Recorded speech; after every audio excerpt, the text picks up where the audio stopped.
Aujourd'hui, nous allons voir ce qu'est une fenêtre. Donc nous allons donc voir comment y accéder, comment se déplacer à l'intérieur de celle-ci, etc. Mais tout d'abord, qu'est-ce que c'est? Il s'agit tout simplement d'un endroit où vous pourrez voir ce que vous souhaitez, donc par exemple des vidéos, vos images, etc.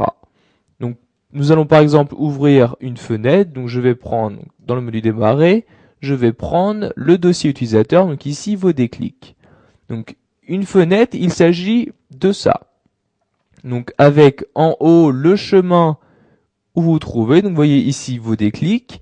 Vous avez donc dans cette partie-là les différents dossiers qui se trouvent dans le dossier vos déclics. Donc par exemple pour accéder à votre musique, donc vous double-cliquez sur ma musique et comme vous pouvez voir en haut maintenant le chemin a été modifié, donc il s'agit de vos déclics, ma musique. Donc pour accéder aux favoris, donc vous double-cliquez sur favoris et vous voyez le chemin a encore augmenté.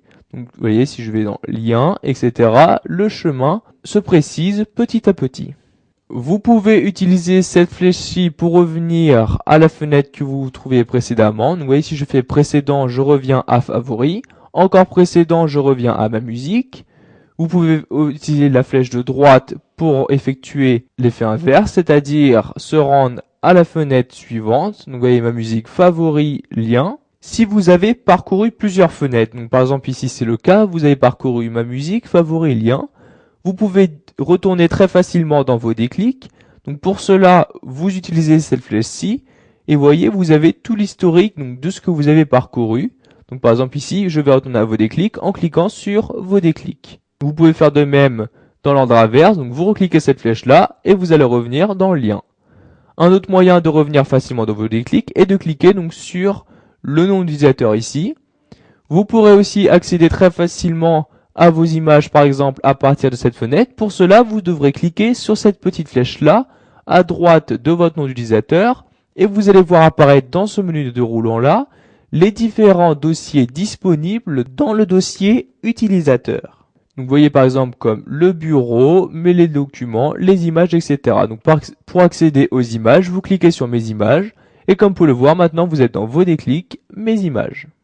Comme vous pouvez le percevoir, à gauche se trouve un volet. Il s'agit d'un volet de navigation pour vous rendre très rapidement à un endroit. Donc vous voyez par exemple ici vous êtes dans vos images. Si vous souhaitez vous rendre dans le poste de travail, vous pouvez cliquer sur ordinateur et vous allez automatiquement vous trouver dans ordinateur.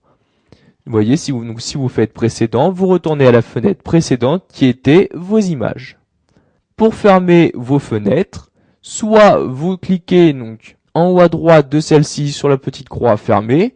Vous pouvez aussi directement le faire à partir de la barre des tâches. Pour cela, vous faites un clic droit donc sur l'explorateur Windows comme ceci et vous cliquez sur fermer la fenêtre. Donc comme vous pouvez le voir, si vous avez épinglé l'explorateur Windows, donc une fenêtre dans la barre des tâches, cette icône-ci va apparaître. Si vous faites un clic dessus comme ceci, vous allez avoir une fenêtre qui va apparaître avec par défaut votre bibliothèque. Donc je vais refermer cette fenêtre-ci et nous allons faire un clic droit sur cet onglet-ci. Donc comme vous pouvez le voir, vous avez ici dans cette partie-là les fenêtres que vous avez récemment ouvertes. Donc vous voyez, nous avons ouvert ordinateur, musique, etc. Pour y accéder, vous faites un clic dessus. Donc par exemple pour ouvrir musique, vous cliquez sur musique et vous aurez accès à votre musique. Donc je vais refermer cette fenêtre comme ceci. Voilà, vous savez maintenant comment utiliser les fenêtres sous Windows 7. Donc vous savez à quoi elles servent, ainsi que les différentes fonctions disponibles comme connaître le chemin et se déplacer entre les différents